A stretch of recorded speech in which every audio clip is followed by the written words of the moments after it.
Lord of Mysteries. My Identities Echoes Across Time. Chapter 261 to 270. Since all the important matters had been discussed, Lynn naturally didn't seek out any of the members of the Tea Party for individual conversations during the latter part of the event. He simply enjoyed enlightening the Tea Party members about the culinary and religious cultures of modern century.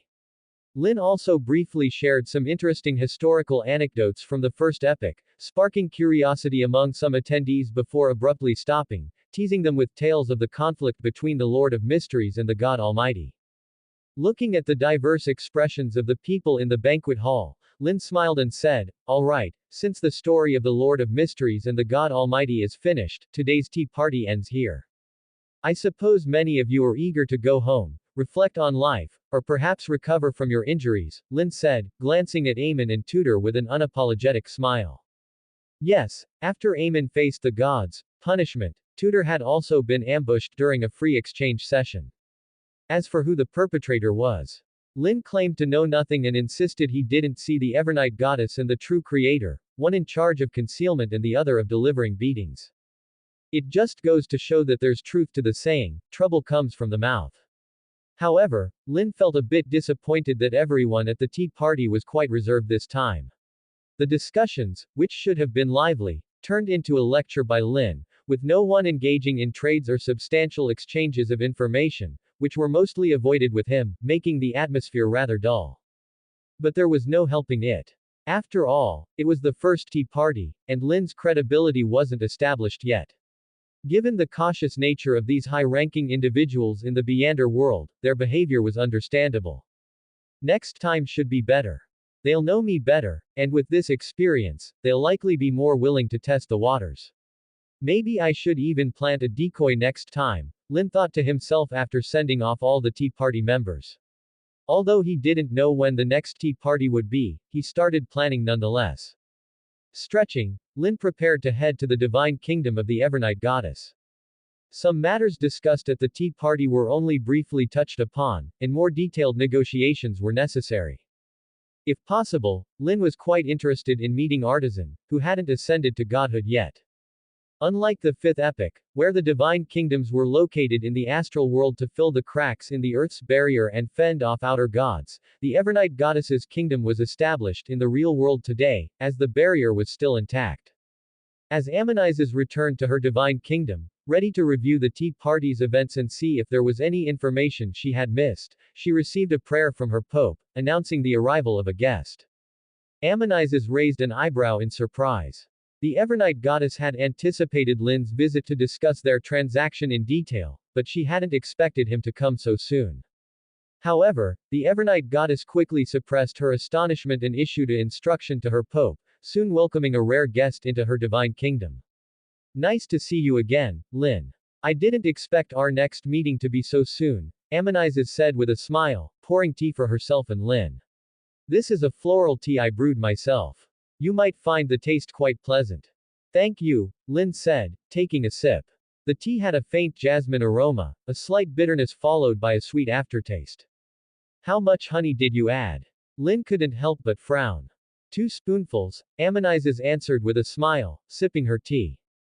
"Tablespoons," Lynn quipped, but he finished his tea, placed the cup down, and asked, "Who was the paragon you originally intended to cultivate?"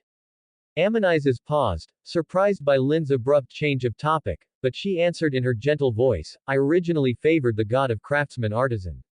We have a decent relationship.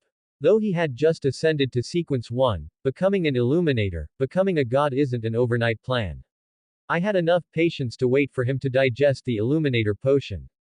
The god of craftsmen, as Amonizes mentioned, was the ancient term for a subordinate god of sequence 1 or 2, similar to how she was once called the goddess of misfortune.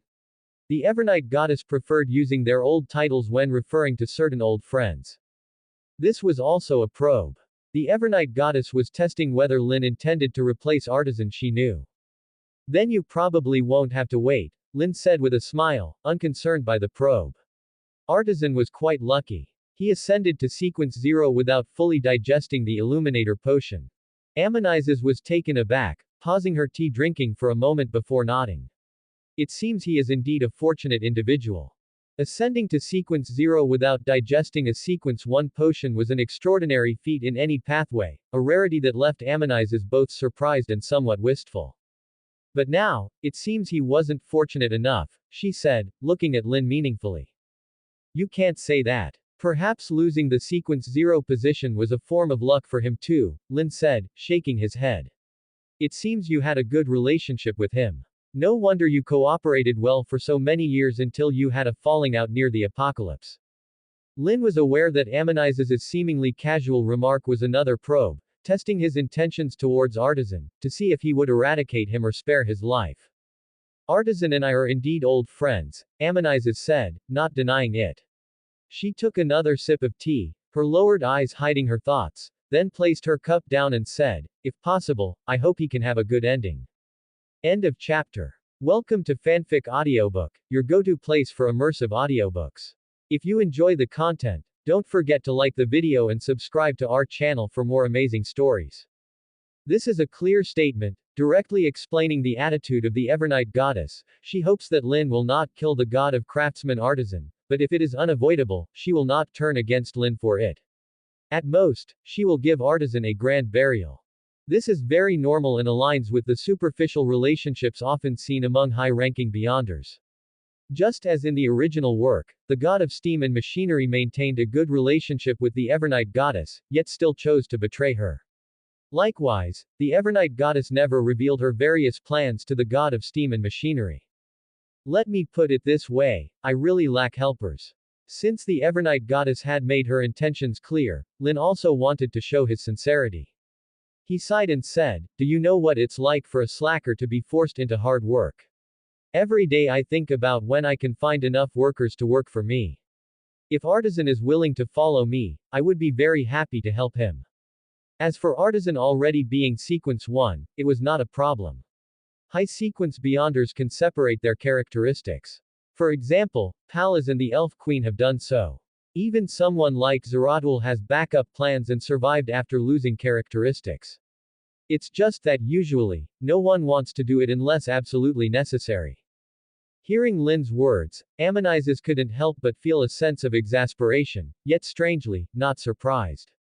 She couldn't help but suggest, you can establish your own church and have your followers and believers work for you. But it's because I need to establish a church that I lack helpers. Lynn looked at Ammonizes seriously and asked, have you never experienced the desperate lack of manpower when starting a business? Ammonizes immediately fell silent because she had indeed experienced it. After betraying the Annihilation demonic wolf and becoming the Evernight goddess, Ammonizes spent a long time developing in the shadows. The Evernight Church in those days was just an ordinary, secretive organization, far from its current scale. Many things required Ammonizes, the deity, to personally handle, just like the initial stages of the Tarot Club. However, Ammonizes was not in a hurry to expand the Evernight Church immediately. She had plenty of time to slowly develop and cultivate subordinates, whereas Lynn seemed to prefer directly recruiting already trained individuals to work for him. You seem to be in a hurry. Ammonizes couldn't help but ask. She had thought that with Lynn's uniqueness, he would be the least anxious. But now it seemed he was quite impatient. It's not really about being in a hurry, it's just that if the helpers are there, why not directly recruit them instead of training my own? That's so tiring. Lynn looked puzzled at Ammonizes and asked, don't you feel like recruiting outstanding helpers when you see them? I prefer to cultivate my own. Ammonizes shook her head. She was a patient person. Rather than recruiting unknown loyalty from others, she preferred to nurture her trusted aides. Of course, if a high-quality helper offered themselves, the Evernight goddess wouldn't refuse. It seems our personalities are really different. Lynn commented. Suddenly, he asked, can you contact Artisan? I want to have a good talk with him. Ammonizes fell silent, clearly deep in thought. After a few seconds, she nodded and said, yes, I will contact him as soon as possible, but I can't be sure when he will come. The Evernight goddess understood that she couldn't refuse Lynn's request unless she planned to end their cooperation. And to be honest, given Lynn's uniqueness and connections, the Evernight goddess had no doubt that even if she refused, Lynn could find Artisan on his own. Rather than letting things spiral out of control, Ammonizes chose to keep as much control as possible. Thank you, just being able to contact him is good enough. I'm not in a rush, Lynn politely thanked her. He then asked, do you know the whereabouts of the other Illuminator characteristics and the Paragon's uniqueness? To my knowledge, the Paragon's uniqueness is in the hands of the eternal blazing sun.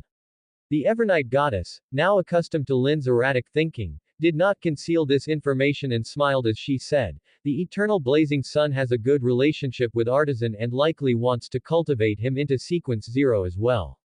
He needs a reliable, easily controlled ally. However, we have no collaboration, we've just tacitly acknowledged this outcome. As for the other two Illuminator characteristics, one should be in the hands of the Moses Ascetic Order. They believe in a depersonalized deity, the hidden sage, and maintain good relations with major churches. I am not aware of the whereabouts of the other. The hidden sage was not always a sentient entity. Before becoming active, he was just an emotionless uniqueness. To the members of the Moses Ascetic Order, he was more of a symbol. It was only later, perhaps due to pollution from the knowledge more or some other reason, that the hidden sage suddenly gained self-awareness and began to torment beyonders of the same pathway. Whether the hidden sage had already gained sentience at that time or not, he currently presented as a depersonalized deity to the outside world. That matches my guess. Lynn was not surprised by the information he heard. Stroking his chin, he said, I have no qualms about confronting the eternal blazing sun, but the Moses Ascetic Order. If the hidden sage had already become sentient, Lynn would have no hesitation in attacking. But the Moses Ascetic Order seemed quite innocent. Before the hidden sage became troublesome, this secret organization was a typical lawful faction. Robbing such a faction for characteristics would hurt Lynn's conscience. So it would be better to see if they could trade for it first, and then think of other ways. Lynn thought, patting his non-existent conscience. He looked at the Evernight goddess and said, since you plan to help Artisan advance to Sequence Zero, you must have some preparations. I will use a Knowledge Emperor's characteristic to trade with the Moses Ascetic Order for the Illuminator characteristic, Amonizes confirmed Lynn's guess. She smiled at him and said, this is my deposit. The deposit she referred to was, of course, related to her and Lynn's deal about saving her family. Since the deal was set, the Evernight goddess would not skimp in this area. Amonizes then asked, or perhaps you need the Knowledge Emperor's characteristic more. End of chapter. Or perhaps you need the Knowledge Emperor's characteristic more. No need. Lynn shook his head without much hesitation. He had only planned to become a paragon with his second identity. Becoming a hermit was a task for his first identity, and merging the paths of the paragon and hermit was a goal for his main body. It wasn't that the Smurf accounts couldn't help each other, but collecting the characteristics of the Knowledge Emperor in the fourth epic was too foolish. By the time his second Smurf account in the second epic became a hermit, the characteristics of the Knowledge Emperor would likely vanish. Does this count as scamming the Moses Ascetic Order? Lynn thought for 3 seconds and decided it didn't. Even if it did, it was the Evernight goddess who was scamming them, not Lynn. Lynn thought confidently, looking at Amonizes with a smile. Although I would love to tell you I can retrieve your family immediately, I currently can't. Perhaps you wouldn't mind accepting something else as compensation. Lynn suggested unhurriedly, like some information about the Mother Goddess of Depravity, her abilities and powers, her weaknesses, or maybe you're more interested in the Mother Tree of Desire. Information about the Mother Goddess of Depravity came from his true self's glance, and since Lynn had defeated the bitch tree in an enhanced state, he naturally had plenty of information about it. Making deals required sincerity. Since the other party had already paid a deposit, in the absence of being able to provide the product, Lynn had to offer some valuable bonuses to ensure smooth future transactions. After all, Lynn would eventually have to deal with both outer gods. The Evernight goddess gaze sharpened slightly upon hearing this, but she soon nodded, I would be happy to receive such compensation. In the mysterious world, information was very important. Sometimes knowing the enemy's information, understanding their abilities, meant half the battle was already won, even in divine wars. For Amonizes, information about outer gods was extremely valuable.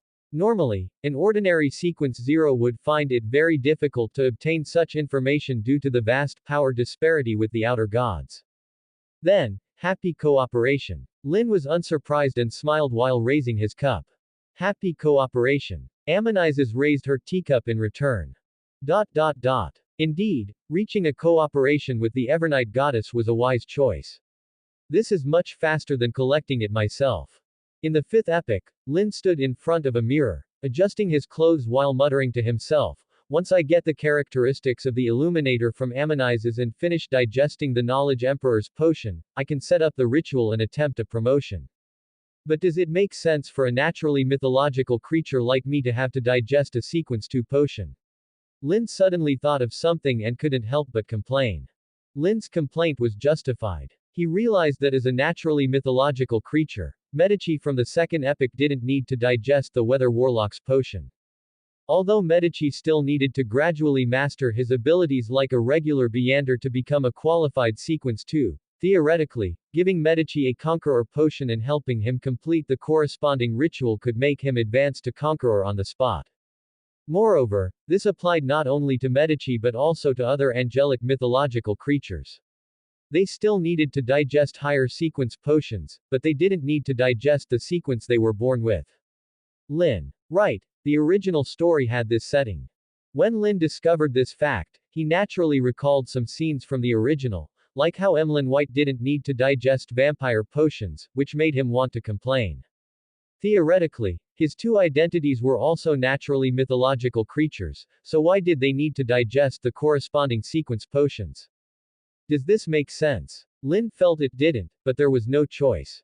This was the flaw of his identities, not being truly mythological creatures but rather shells directly fused from characteristics. So, besides complaining, Lynn could only continue to diligently digest the Sequence 2 potion. Fortunately, he wasn't in a hurry and had plenty of time for this task. Speaking of which, the second identity has already been somewhat digested the potion. Is it because I founded the Eye of Secrets and taught those young students in the second epic? Lynn perceived the potion digestion progress of his identities. Although they were in different time periods, his identities undoubtedly influenced each other in potion digestion, with the main identity having the fastest progress. After officially establishing the Eye of Secrets and starting to teach its first batch of students, preparing to take on the heavy responsibility of education in the Divine Kingdom, Lynn indeed saw signs of the Emperor potion digesting. If the Emperor potion is digesting, it means the role-play direction is at least not entirely wrong. Is it because my reputation isn't sufficient yet, not leading the entire Divine Kingdom's education sector, becoming a highly respected figure, thus the slow digestion? Lynn pondered. Or perhaps the general direction is correct, but the emphasis is wrong. For example, the Wheel of Fortune pathway leans more towards the mysterious side. Should my teachings as an emperor focus more on this aspect? Or from the reverse role play of the Knowledge Emperor, does being an emperor emphasize leading knowledge? Should I learn and absorb more knowledge, conquering more in the realm of information rather than merely governing a real-world knowledge system, or advocating knowledge, teaching students, and developing technology, which should be the work of the Knowledge Emperor? Lynn thought, feeling he was getting some clues. For someone already akin to an informational being like an emperor, this world comprised streams of information and groups of knowledge. Perhaps to role-play as an emperor well, one had to become a sage both in reality and in the informational domain. From a certain perspective, this aligned with the potion role-play characteristics, using the respective abilities when role-playing a certain sequence. For Lynn, this wasn't a difficult task. Other emperors might face dangers, possibly getting lost in the vast information flow while becoming informational beings. But for Lynn, the information streams constituting this world seemed friendly and charming compared to the knowledge transmitted from his unknown true self. However, Lynn usually dealt with gods and angels using his time domain abilities, and for lower sequences, it wasn't necessary to turn himself into information, so he overlooked this aspect. Indeed, although he hadn't asked his true self for knowledge, Lynn had this feeling, as if he had been blown up for similar reasons many years ago. And maybe, this wasn't an illusion. End of chapter. I guess I can try it out later. As for teaching those kids in the Eye of Secrets, I don't have to stop. Using both approaches simultaneously is the best. After all, teaching them was always meant to prepare them as tools for the future. Although, given the current situation, I don't know when I can use these tools for my main account. Lynn complained. After noticing the strange time structures that had been influenced by his interference in history, he knew his plan to leave some tools for his main account with his first and second Smurf accounts was likely doomed. Or rather, the tools could be left behind, but it might take a long time, until the day when his first and second Smurf accounts could merge with his main account. This is why Lynn wanted to replace the god of steam and machinery. He opened a Smurf account during the Russell era to take over the Church of the God of Steam and Machinery. For now, he couldn't rely on the tools cultivated or dug out by his first and second Smurf accounts. The Russell era is too close to the present to expect anything yet. Of course, this doesn't mean the tools cultivated or dug out by his Smurf accounts are useless. After all, his Smurf accounts also need tools to work for him. There are many things he wants to accomplish in those eras, and he can't do everything himself. But more than anything, I hope to meet artisans soon. I can't poach other people right now, but as for him, I might be able to convince him to work for me. After all, he doesn't have many choices. Lynn muttered to himself, looking at his handsome reflection in the mirror, with a bright smile. I wonder, if I really get artisan from the fourth epoch to work for me, how will the artisan in the fifth epoch react? Accept reality. Be incredulous. Or will he want to kill me no matter what? Thinking of this, Lynn's smile became wicked, clearly enjoying the thought of stirring things up. Even though he himself was part of this commotion.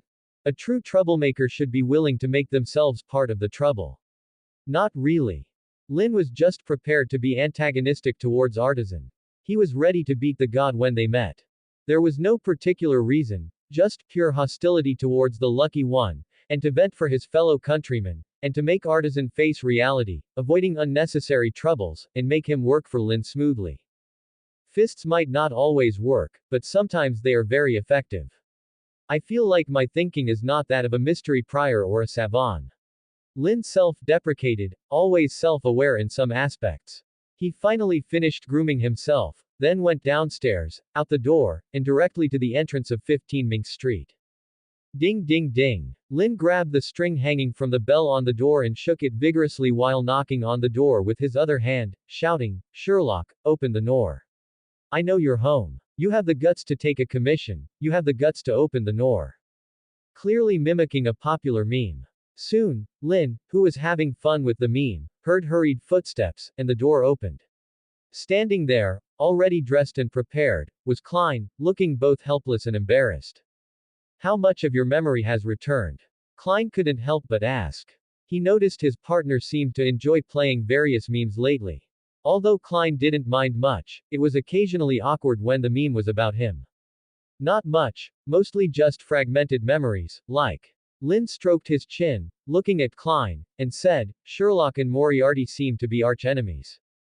Though Russell plagiarized many literary works, he hadn't plagiarized Sherlock Holmes. Perhaps it was because Russell's early focus was always on inventions, and later on ascending as the Black Emperor. From this perspective, Russell did leave some room for future transmigrators. They indeed are arch-enemies, Klein acknowledged. He then looked Lynn over and said, "You seem to be in a good mood today." Maybe because I had a good dream. Lynn smiled. He was indeed in a good mood, having just made a deal with the Evernight, essentially obtaining a knowledge emperor characteristic for free. Klein didn't probe further. The two then hailed a public carriage and headed for the Harvest Church. Soon, the carriage arrived at Rose Street, where the Harvest Church was located. Klein and Lynn got off, and they saw the small church not far away.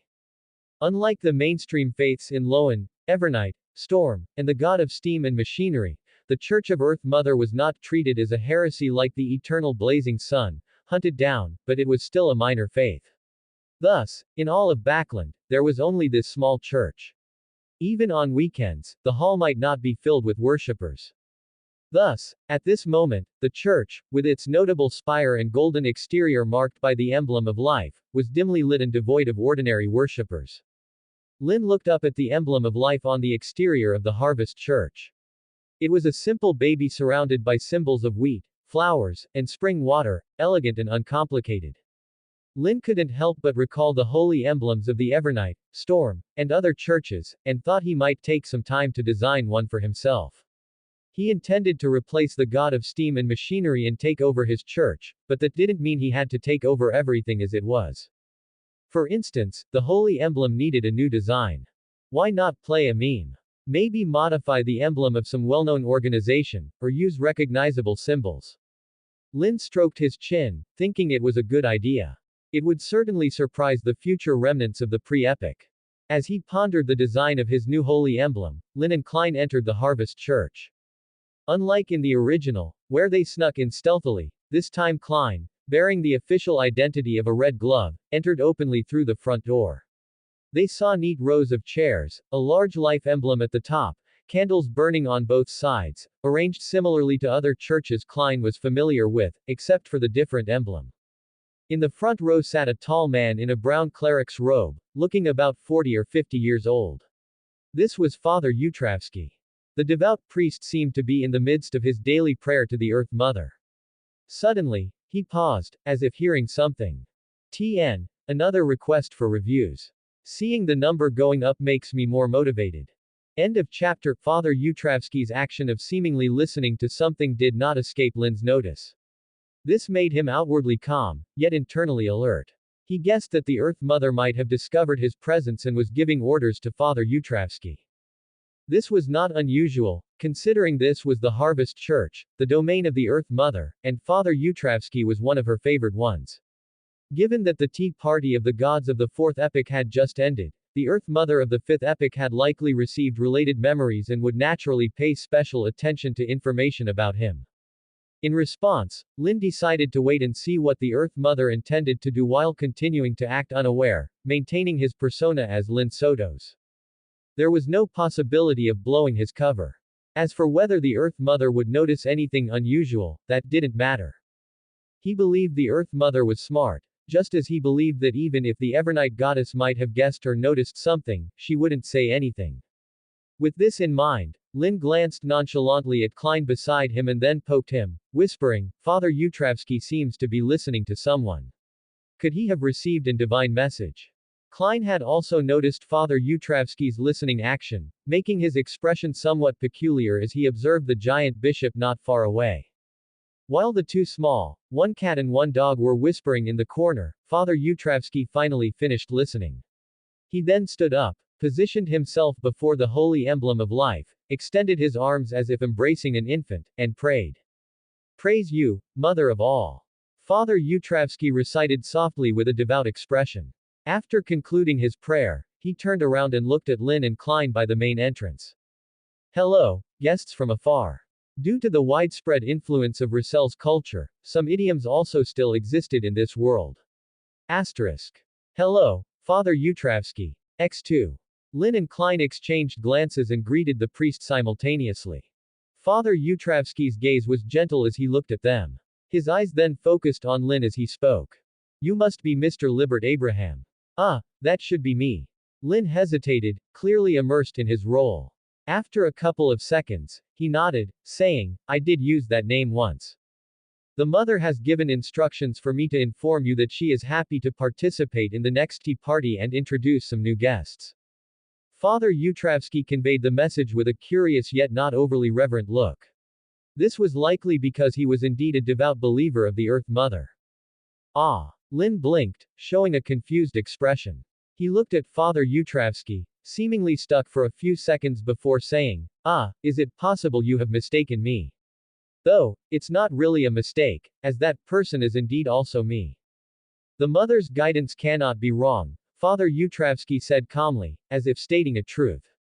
"Ah, well." Lynn made a face that seemed to say, "There's no reasoning with a fanatic," then poked the equally stunned Klein beside him, whispering, "Sherlock, it seems he has done something big again.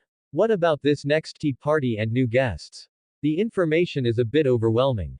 Could it be that the Angel of Secrets is hosting a tea party specifically for true gods?"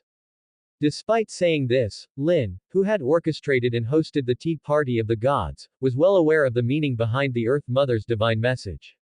It was a form of expression and goodwill. The Earth Mother did not mind collaborating with him, regardless of the time or place.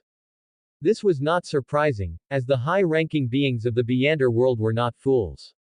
The Earth Mother Lilith was someone who could collaborate with the Evernight goddess and backstab the god of combat. Such a person, when facing Lynn, who was evidently a bug-like figure, would naturally choose to show goodwill. As for the sincerity of this goodwill, would the Earth Mother betray him if he were in danger and at a disadvantage in the future? Of course, just like the Evernight goddess, she certainly would. Lynn was clear-headed about this, but he didn't mind. In the Beyonder world, such plastic alliances where cooperation and caution coexist were the norm. If the two goddesses across from him truly became naive and trusting, he would be even more cautious. Indeed, it's possible, Klein, understanding his mischievous partner's thoughts, could only feel deeply shocked. Due to the Storm Church's relatively good confidentiality work, the Evernight Church was still unaware of the Tea Party of the gods. Or rather, their superior, the Evernight goddess, knew, but the sword of the goddess and people like Klein did not. So now, hearing a follower of the Earth Mother mention this, even the battle-hardened Klein, who felt he had experienced every major event since his transmigration, couldn't help but think, what is the Angel of Secrets doing? What has he done now? A tea party possibly involving multiple true gods, was this real? Klein suddenly felt that he might have underestimated the Angel of Secrets. Regardless of whether the tea party involved multiple true gods, the Earth Mother's attitude as shown by her divine message indicated that his angel fellow was doing even better than he had imagined.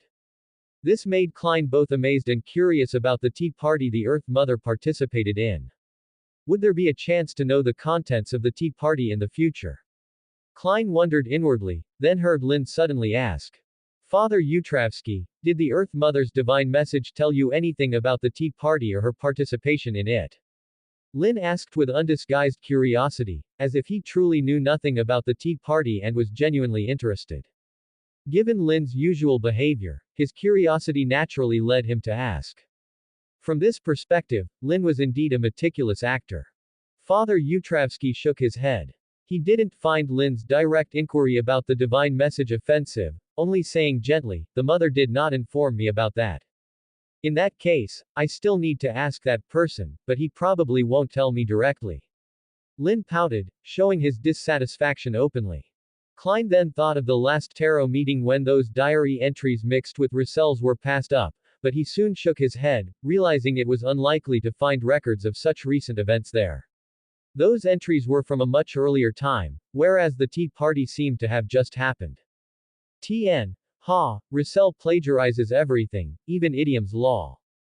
End of chapter. No, it may not be that simple. Perhaps the tea party that the Earth Mother participated in is like the Tarot Club, a gathering held at regular intervals. Klein speculated, feeling that with the mischievous nature of his fellow transmigrator, this was highly possible. Since the other party has the ability to hold a gathering that could invite true gods, there's no reason to wait until now to host it. After all, compared to the current fractured Angel of Secrets, the former state of the Angel of Secrets was better suited for such a gathering. Maybe this gathering has been secretly influencing the world's development, just like the special gathering the Emperor once participated in. Klein couldn't help but imagine a scene in a vast hall where the gods sat around a round table, either silently or holding teacups, smiling and discussing things that could change the world's trajectory with just a few words. It shouldn't be that exaggerated, right? Klein thought uncertainly. It wasn't that he was overthinking, but the angel fellow transmigrator had too many buffs.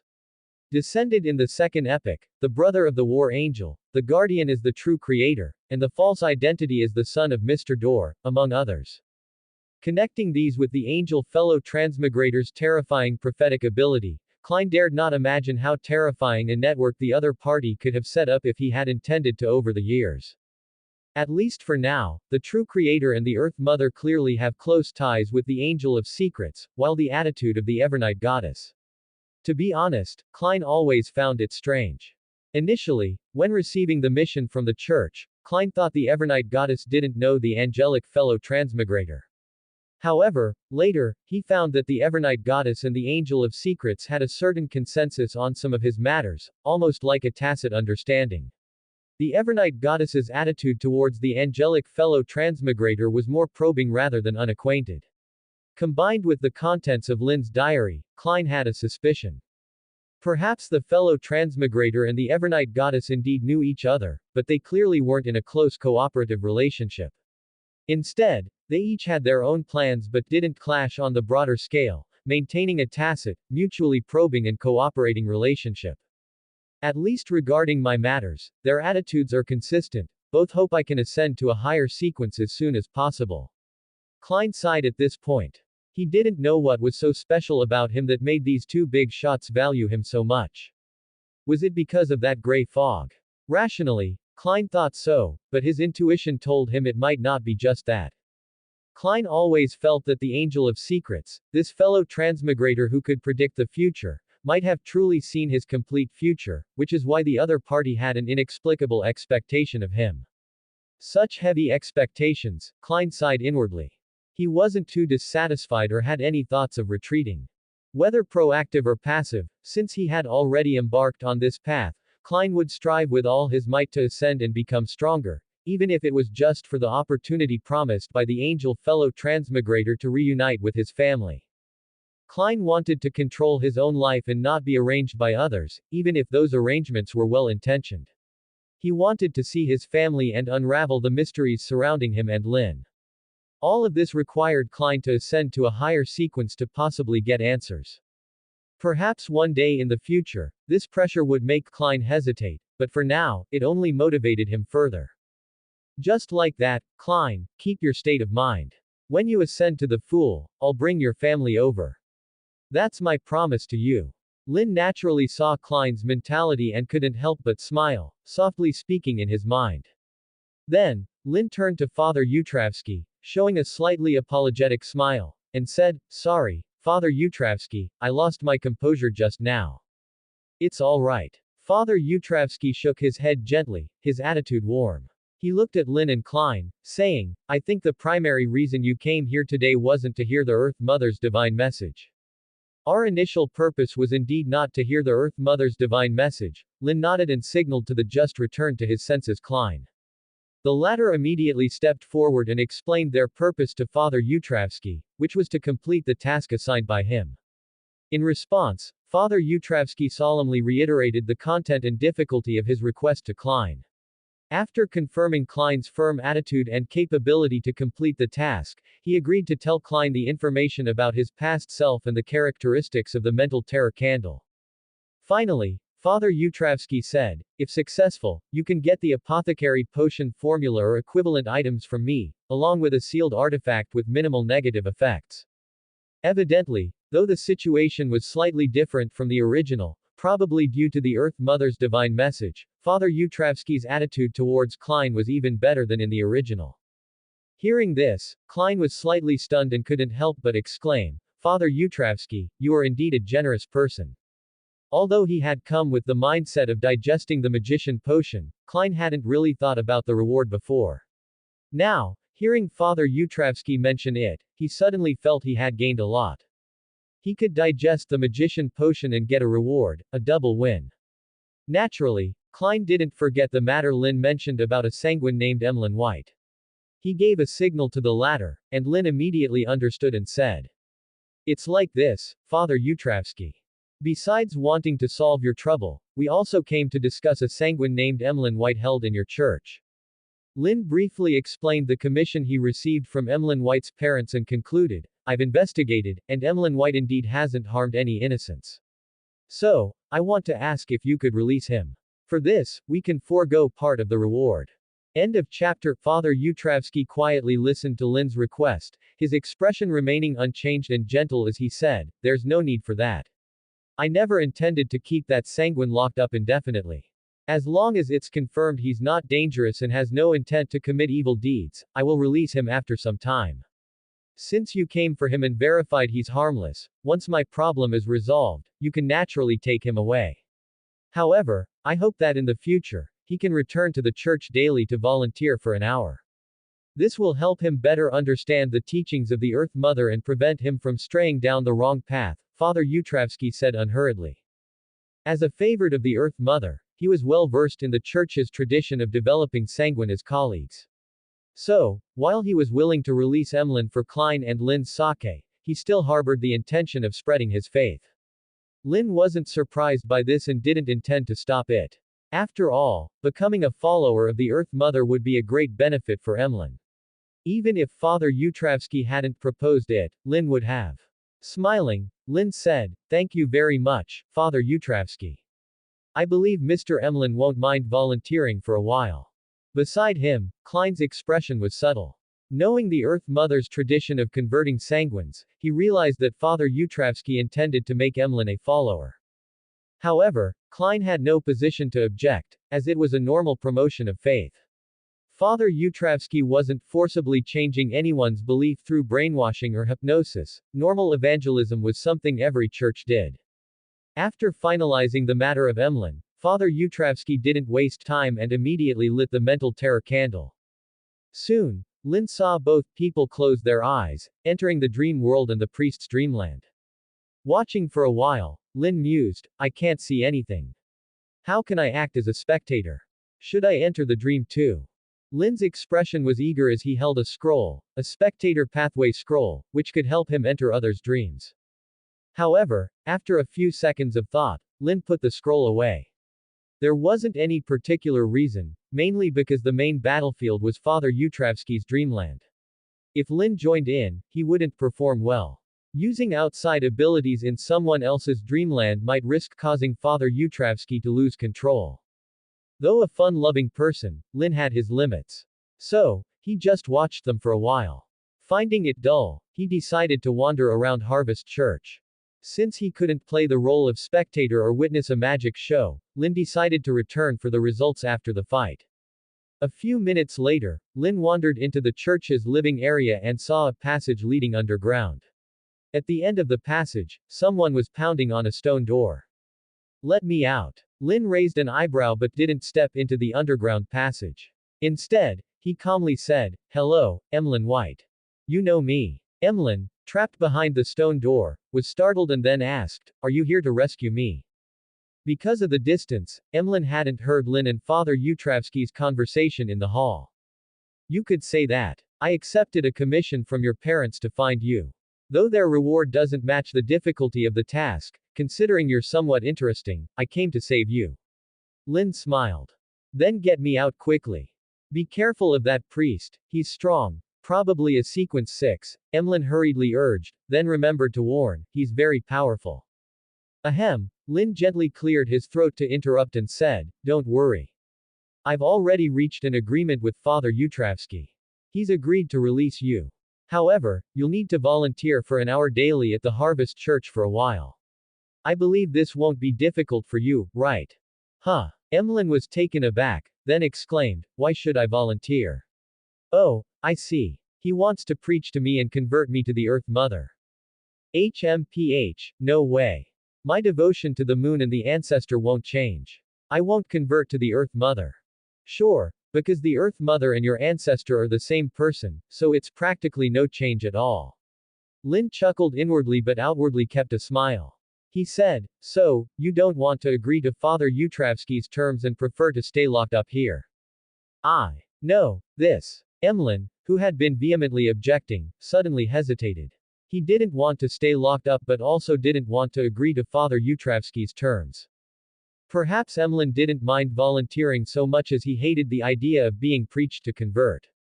At this moment, Lynn added fuel to the fire. "By the way, I forgot to tell you. Since you've been missing for a while, though your parents commissioned a detective to find you, they've moved away. This means your room full of dolls is unattended. One day, a thief might break in and steal your precious dolls to sell cheaply to unappreciative people." Lynn didn't finish his sentence, but Emlyn's imagination ran wild. He pictured a thief entering his room and selling his beloved figurines cheaply to people who couldn't appreciate them. Instantly, he shouted, "Absolutely not. I won't allow that to happen." End of chapter. Actually, regarding doing volunteer work, you don't need to be so resistant. After all, your faith in your ancestor is quite firm, isn't it? Even if Father Yutravsky tries to convert you to the faith of the Earth Mother, as long as your own will is strong, it shouldn't be a problem, right? Lynn continued to smile as he spoke. Then, with a slight hesitation, he asked, "Or is your faith in your ancestor just an act, and you're worried that you might waver because you're not as steadfast as you claim?" Impossible. My faith in my ancestor will never be shaken by anyone. Emlyn replied firmly, his tone carrying a hint of dissatisfaction. Clearly, he was displeased with Lynn's suspicion. He then snorted and said, "Fine, I'll do volunteer work, but I will never change my faith in my ancestor." "Good luck." Lynn responded with respect and encouragement. He glanced towards the hall, as if sensing something, and said, "Since you agreed, I'll inform Father Utravsky. He'll come to release you shortly. Then hurry up and tell him." Emlyn's voice came from behind the stone door, eager to leave the place. Lynn turned and left the living area, soon arriving back in the hall. There, he saw two people simultaneously opening their eyes. Klein appeared somewhat fatigued but not excessively so, looking like someone who had just been through a battle. Father Utravsky, on the other hand, was now seated in a chair, head bowed and clutching his head. He shivered before lifting his head, tears streaming down his face. These were tears of joy and rebirth. Father Utravsky's eyes were now clear, giving off the impression of a fresh mentality. "Wow!" Lynn exclaimed in awe. He then moved beside Klein, smiling, "You did a good job." "Where did you go just now?"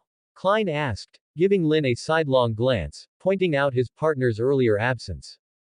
"You can't blame me for that. Your battle was in the dreamland, and I couldn't see anything from outside the dream." Lynn shrugged innocently. Then, as if remembering something, he added, "But it's not a big deal. If not this time, there will be a next time. There will always be opportunities for battles." Lynn then curiously asked, "Have you digested your magician potion?" "I've digested part of it, but not much. It might be because an audience isn't strictly necessary for a magician, or maybe because Father Utravsky was also considered an audience. Regarding the acting principle of the magician, I've confirmed one of its aspects." Klein explained quietly. Although the experiment on how Lynn's presence as an audience affected the potion's digestion wasn't successful, Klein had gained valuable experience from the battle with the Dawn Knight. He also confirmed that, "A magician doesn't perform without preparation," was an acting principle. "At this rate, you'll advance to sequence 6 in less than 2 months. Lynn commented, stroking his chin. He then remembered something and said, "By the way, I spoke with Emlyn White. He agreed to do an hour of volunteer work at the church each day. Once Father Utravsky releases him, we can send him home. I'll split the commission fee with you." Lynn paused, smiling, and added, "I have to say, he's quite an interesting guy. I think you could talk to him, you might even become friends. Moreover, knowing a sanguine could be beneficial for you. They have some channels that ordinary Beyonders don't." Klein's interest was piqued. Though he wasn't as desperate for resources and knowledge as in the original story, given his affiliation with the Evernight Church, but the resources available to him were limited. Having an additional channel for acquiring Beyonder materials and secret knowledge would be advantageous. Moreover, Klein didn't want to rely solely on the Evernight Church. He knew he was being monitored and guided, which made him cautious about becoming too dependent. He wanted more independence, just in case his relationship with the church soured in the future. Though the possibility was small, Klein had to consider it. It wasn't paranoia but necessary caution. Who could guarantee that the Evernight goddess, who currently supported him for some reason, wouldn't abandon him in favor of another suitable candidate for whatever reason in the future? Klein didn't want to think ill of the Evernight goddess, but the mysteries surrounding her and her ambiguous attitude made him wary. From a certain perspective, Klein's caution was justified. The Evernight goddess's style suggested that if a more suitable candidate for the reason she is supporting him appeared, she might indeed abandon him. "You are much stronger than I expected." Father Utravsky finally snapped out of his newfound state, smiling warmly at Klein.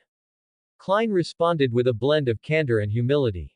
After some polite exchanges, Father Utravsky said, "As agreed, I will give you the apothecary formula or its equivalent. Additionally, you may choose a sealed artifact from me. You can choose one of these two." Father Utravsky then took out 2 sealed artifacts from his pocket. The first artifact was clearly from the apothecary pathway, with effects like healing and enhancing speed and strength, though it had significant side effects. The other artifact was the master key linked to Mr. Door, originating from a failed member of the Abraham family. In the original story, this key saved Klein's life and prevented the descent of the true creator at the end of the 2nd volume. Lynn stared at the key, suddenly having an idea. Given the key's close connection to Mr. Door, could he use it to call Mr. Door? Lynn admitted he was curious about Bethel's current state.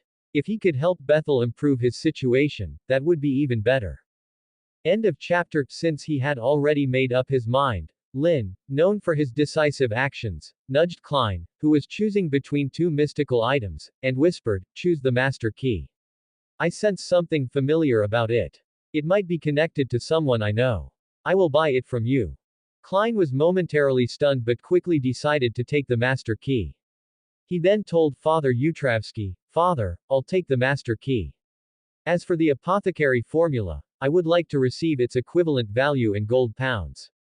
Unlike in the original story where he wanted to nurture an apothecary teammate, Klein no longer had such thoughts and didn't need the apothecary formula. The key point was that Lynn had the formula, so if Klein needed it later, he could buy it from Lynn. All right, Father Utravsky agreed, handing Klein the master key and counting out 220 gold pounds, the typical price for a sequence 9 potion formula.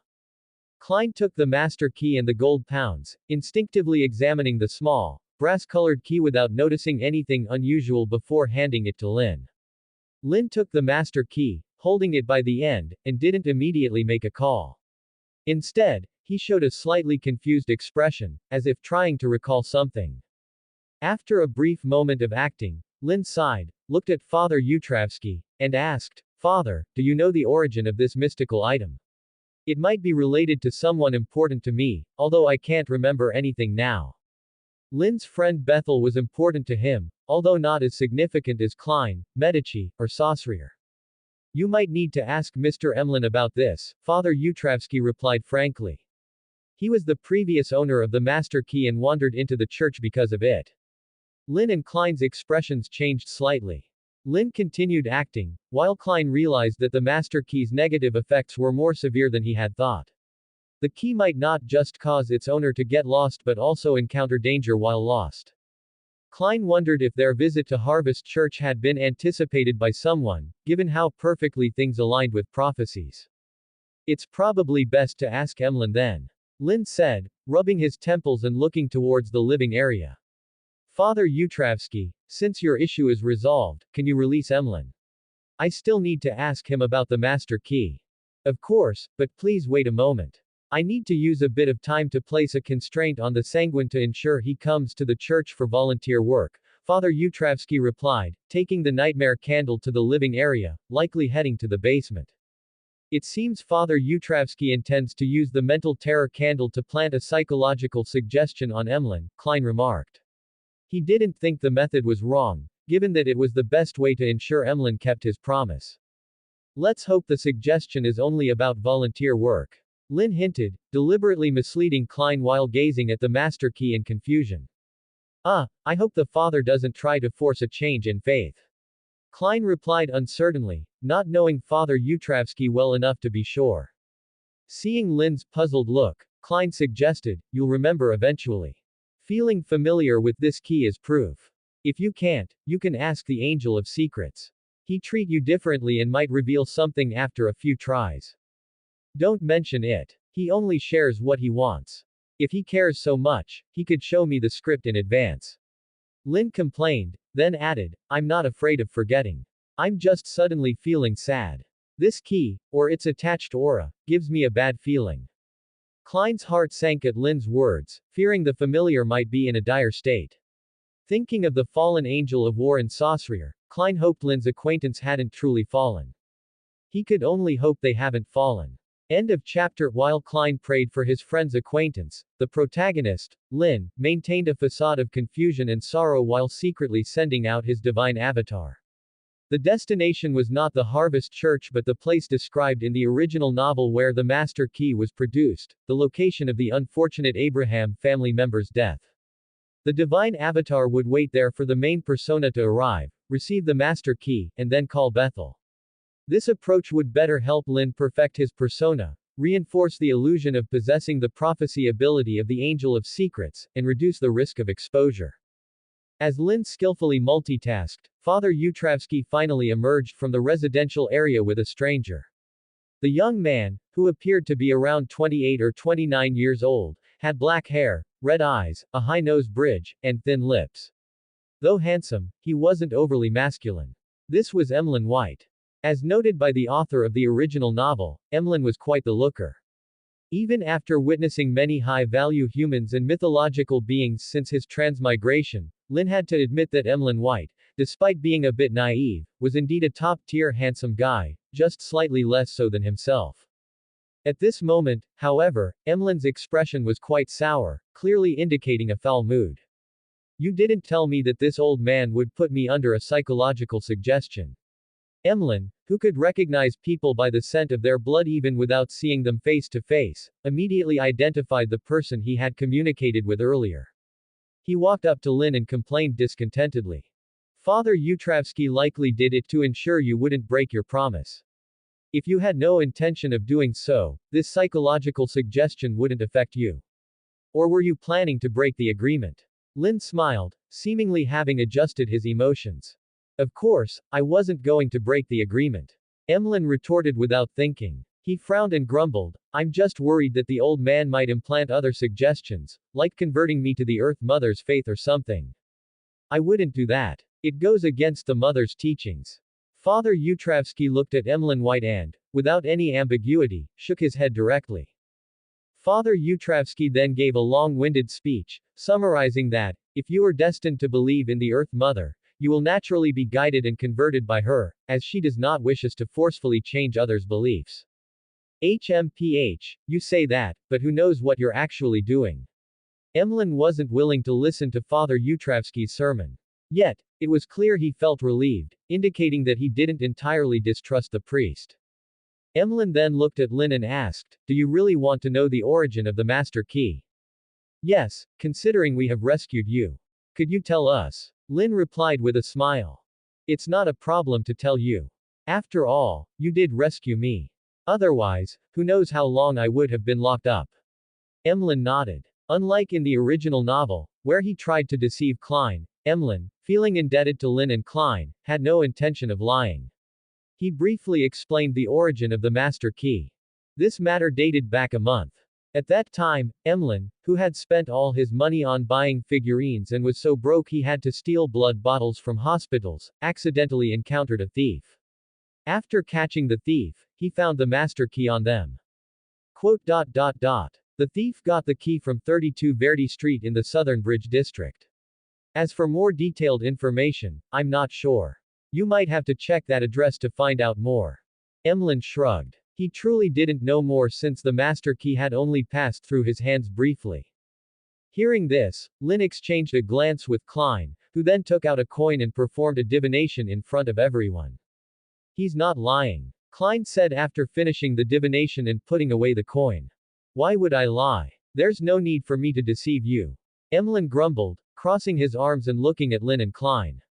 You're going to check out that place next, right? I want to go with you. Previously, Emlyn had no interest in the origin of the Master Key. After all, it was just a low-level sealed artifact, useful as long as it worked. However, having been imprisoned by the key and now needing to volunteer at the church daily and listen to the Earth Mother's teachings, Emlyn felt it necessary to understand the key's origin. Otherwise, he felt he would suffer a loss.